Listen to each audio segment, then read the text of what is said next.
Welcome to Talk of the Town. My name's Karen Buechs. I'm your host for the evening. Tonight I have a super guest here. He's a new resident of Plymouth, and I just find him so interesting. Please welcome Tim Whelan. Thank you, Karen. I'm really honored to be here. I'm really honored to have been asked by you to join you on your show. Of course, your show's well known. It's been around for years. And especially just being brand new to town, having the honor of coming in here, coming to the TV station and sitting here with you. Oh, thank you. I'm a very lucky man. Thank you, Tim. It was wonderful seeing you at Matt Moratori and Jesse Brown's gathering a few weeks ago. And when they said your name, I zoomed over, and this very tall man was towering over me. I said, oh, I have to go over. You know. It was really a wonderful event. So many people that were there. Lieutenant Governor Karen Buechs coming down there to offer her full-throated endorsement. And as we know, Governor Charlie Baker has endorsed both candidates, Matt and Jesse, as well. The sheriff was there. Sheriff Joe introduced everybody. It was wonderful, It was he's got such a great sense of humor. He's a very good man, a good friend. I love him. Now, the Cape was your residence, like we've been saying, and you've moved to Plymouth, which I'm thrilled, because I've been following you. My son just loves you, and he's the one who introduced me to you. And I was thrilled to learn that you moved to Plymouth. Well, let me just open by saying you raised a very good boy. Scott's a very good man, and I'm blessed to call him a friend. Oh, I will tell him. He'll be so happy to hear So I lived in Brewster from 2007. My family and I should say. We moved to Brewster in 2007. We lived there until May of this year. Before that, we were up in the Worcester area. I grew up in the city of Worcester. My wife's from Auburn. But 17 years in Brewster. Sold our house in May. We're renting in Ellisville, on Ellisville Road, down in Cedarville right now. And our house up in the Pine Hills will be constructed. I think we're closing on it next week, so it's exciting times. Wonderful. And we love being here in Plymouth. We're getting to know the town. My wife and I are involved with some running clubs. We meet with the we meet with the early birds Tuesdays and Thursdays at 5:30 down at the Rock. We run around downtown, and everybody looks at us like we are escaped from the funny farm. And I think in some ways they're right. No, that's and. Do you know that the Pine Hills is the biggest tax contributor to Plymouth? I know that now, but I can certainly see, and I understand. Very easy to understand. Tony Green has done quite a job up there. I love him. Yeah, he's awesome. So you've met him? Oh, yeah, I know Tony. He's a wonderful man. Smart guy. Yep. Yeah, he's a wonderful guy. And you were also a Marine. You're a Marine veteran. Yes, ma'am. I served. I went to boot camp in 1989. Any of your listeners that are Marines they more than likely went to Parris Island, South Carolina, where I did MCRD, PISC. I was Alpha Company 1st Battalion.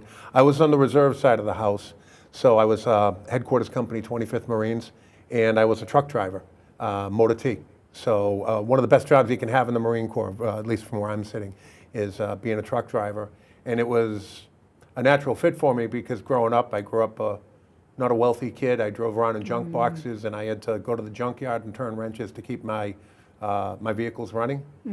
So working in the motor pool, working in Motor T, where they also taught me diesel mechanics as well as driving.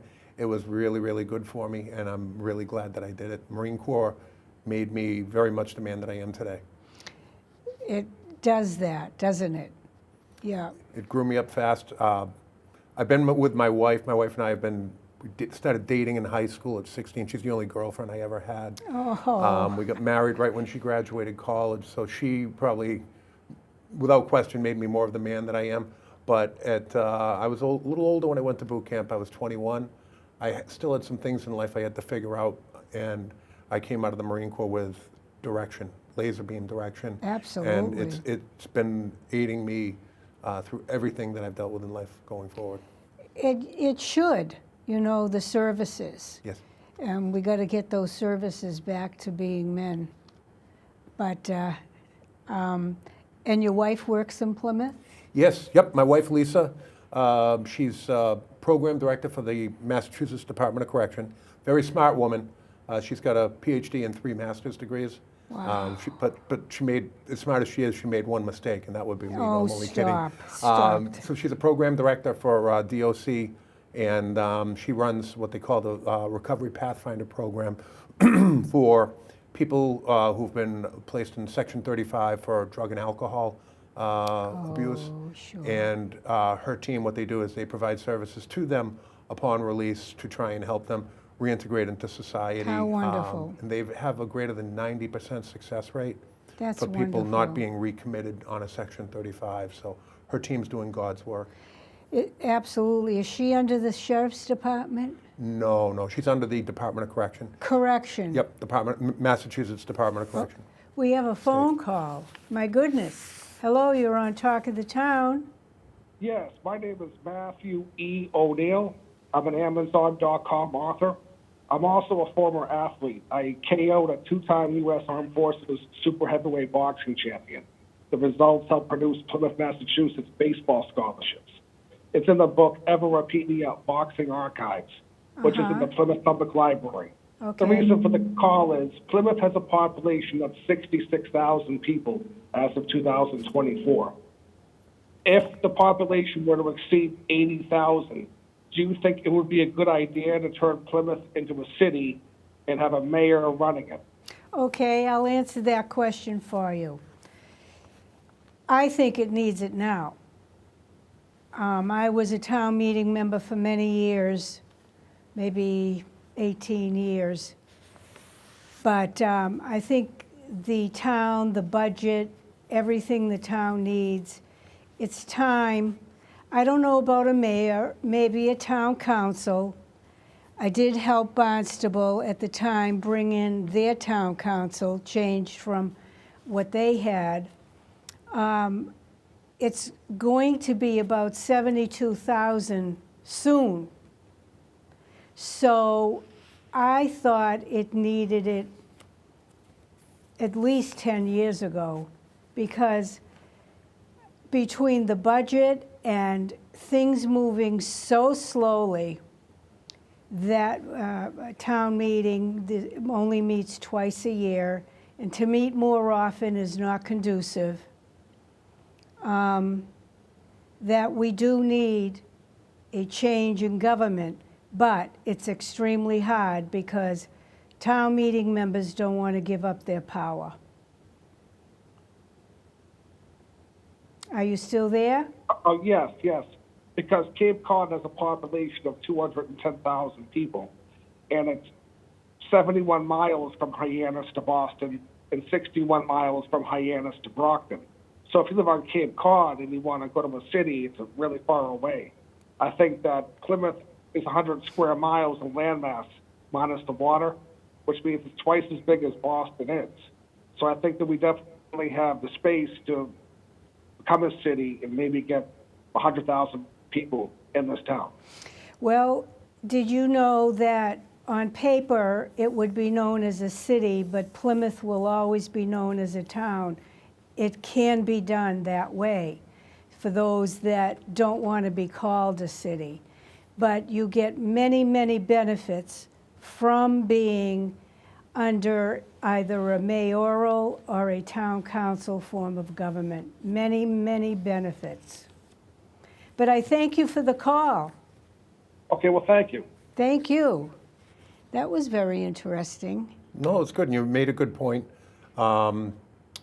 If Plymouth were to become a city, the other thing that they could consider doing, if the demographics allowed it, would be to become designated as a gateway city, and there are state funding benefits that come with the Gateway City program. Tim, there are so many benefits. I've sat on elected charters, and so I know how the town runs, and I know how cities run because we called in different people from different towns. Sure.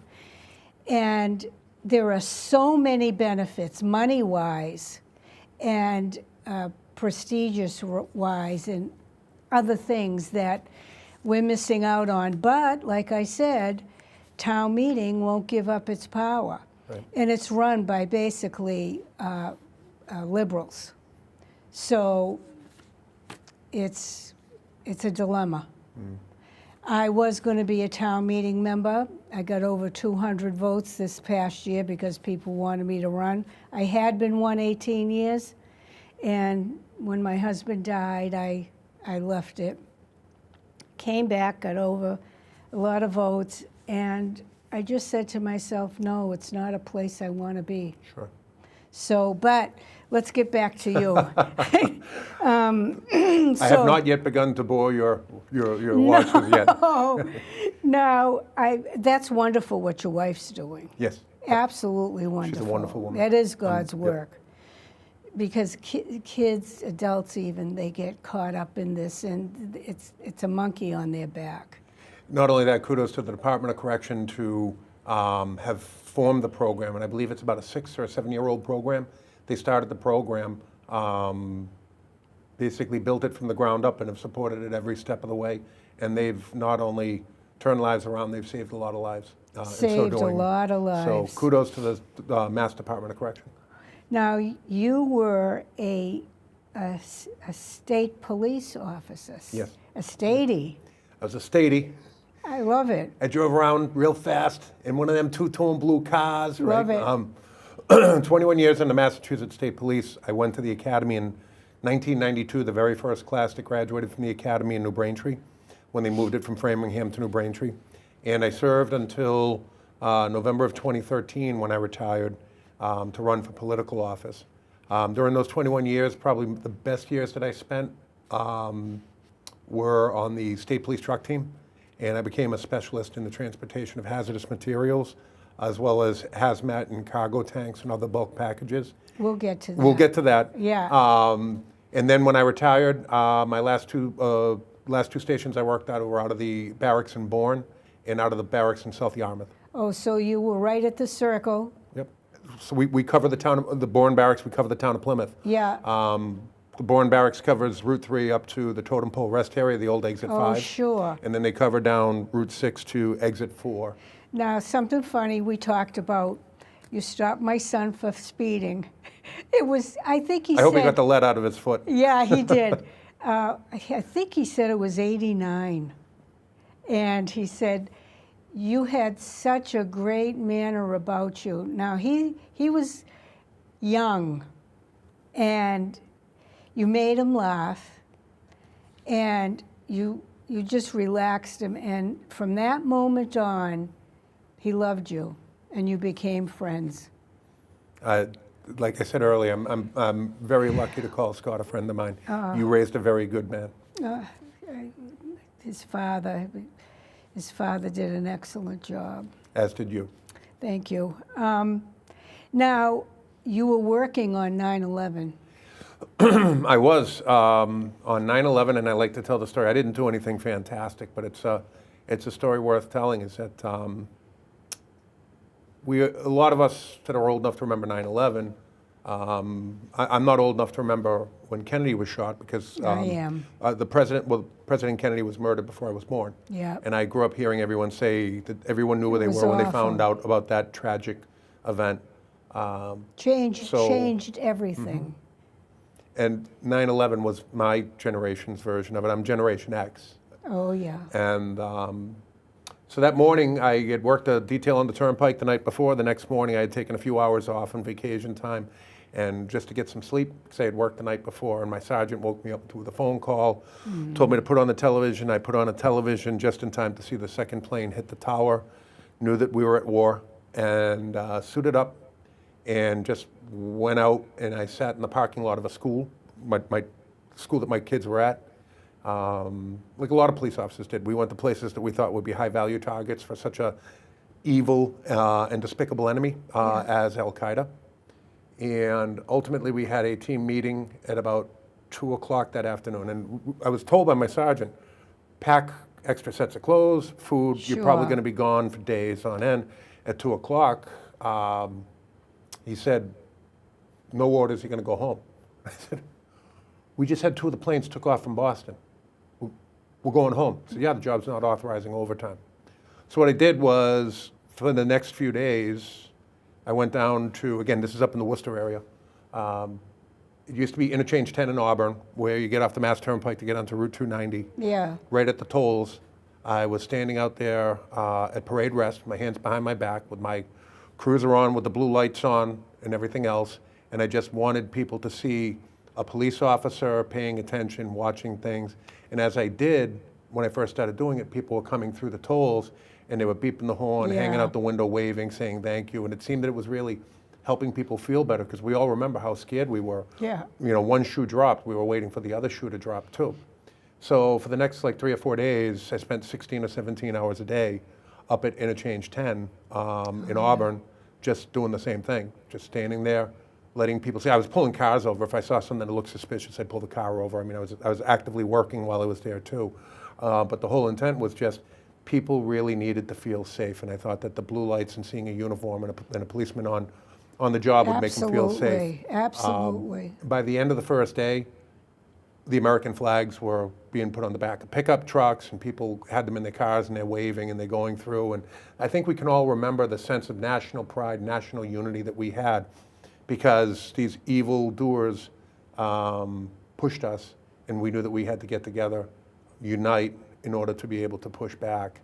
And then after that happened, after the next few days where we were wondering, you know, what are we going to do, then it became apparent that the focus was going to be on the next proposed form of delivery would be from a truck.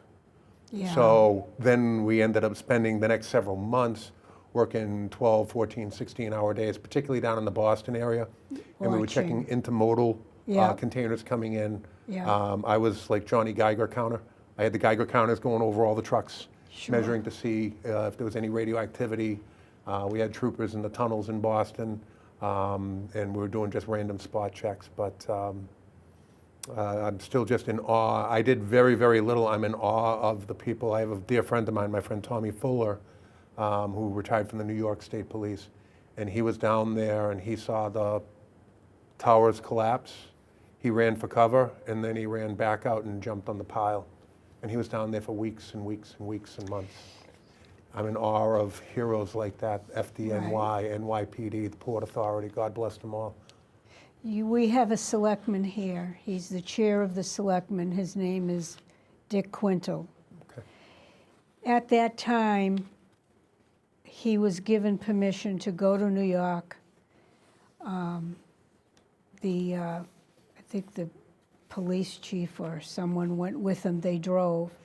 They got permission to take part of the building that was fallen. You saw the cross? He got part of that and brought it back to Plymouth. Now, my husband and I happened to go in the area where the fire chief was in Plymouth, and he said, hop in the car. My husband had his big camera at the time. Dustin will remember these cameras. They were about this big. So we hopped in the chief's car, and we went to Middleborough, where we were going to meet Dick Quintal, come in with this artifact that he was allowed to bring in. He's very patriotic. In North Plymouth, on Spooner Street, there is a memorial. Now, excuse me, because it's always right there.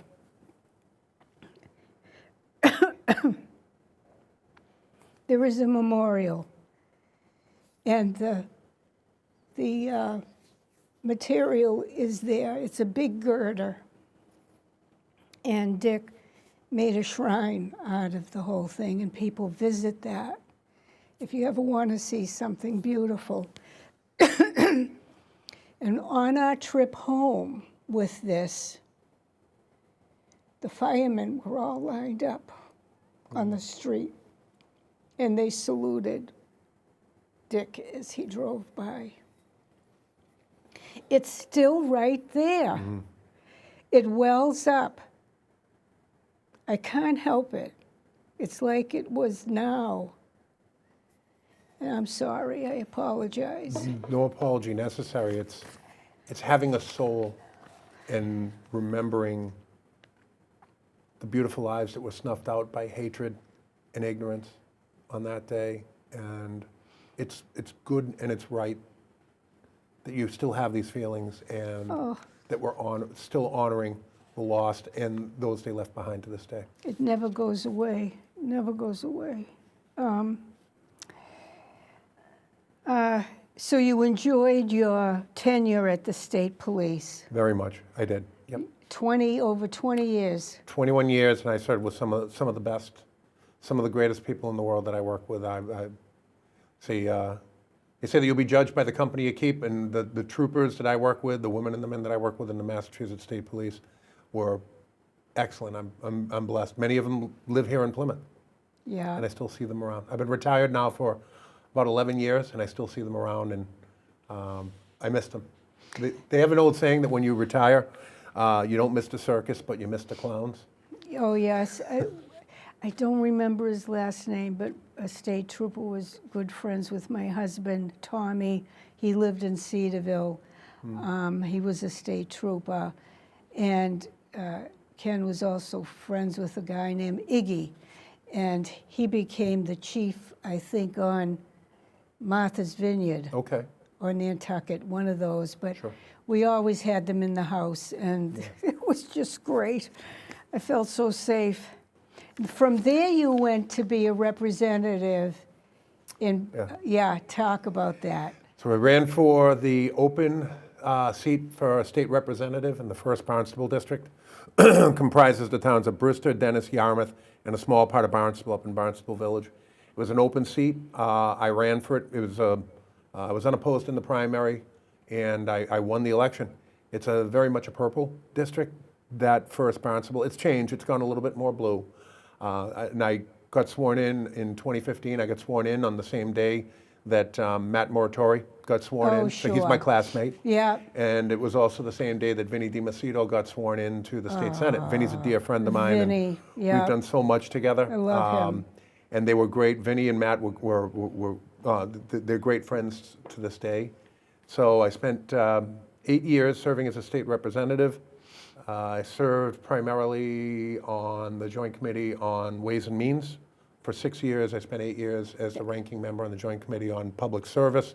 I was on the Joint Committee on Public Safety for a couple of years, Joint Committee on Higher Education for I think it was 4 years.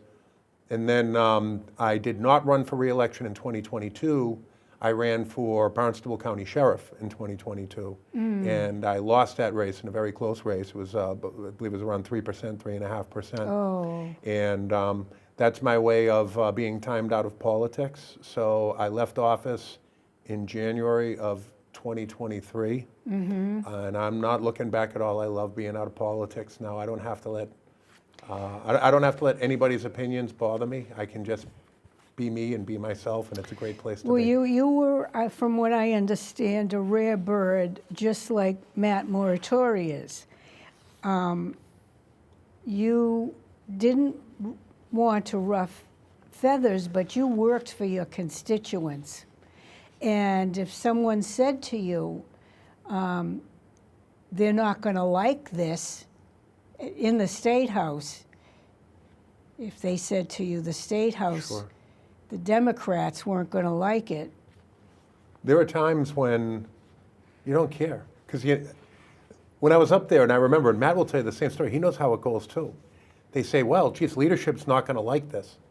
Well, I don't work for leadership. I work for the 43,000 people in my district that vote for me, and I'm on their Right. ballot, and they're trusting in me to go up there and do the right thing. Matt does that every day. I did that for my 8 years when I was up there. I don't care what leadership wants. There are times when you got to work with, when you have to work with leadership because you want to get things done. I was a joint sponsor on a bill with then Rep. Paul Tucker, who's now the county sheriff, and what we were doing was we were trying to make the trafficking of fentanyl. We were trying to give it the same trafficking enhanced penalties that applied for cocaine and heroin, because it didn't exist. It took a couple years for us to do it. It seems like that should take a couple of days because it's such a common sense thing. We're in the middle of this plague of addiction and this plague of overdoses, but you have to work with the party in power, in that case the Democrats, and work across the aisle. And together, and with a lot of help from Matt, from Vinny, we were able to get it done. But Good. you have to work with them, but You there are don't times sell when you got your to dig soul. in. Never. You, quickly, because we only have like 4 minutes. Sure. What do you do now? So I am an area transportation compliance manager for it's a large national company that does hazardous waste reclamation, response, removal, and transportation.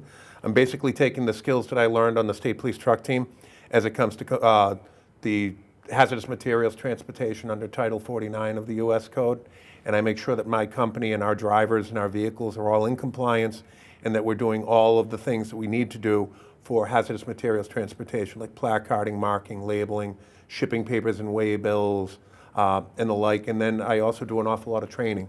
So I just spent 8 hours on Monday teaching 75 of our drivers how to be more compliant with the federal regulation and how to be safe for themselves and for the public sharing the roads with them. Right, and you travel a lot.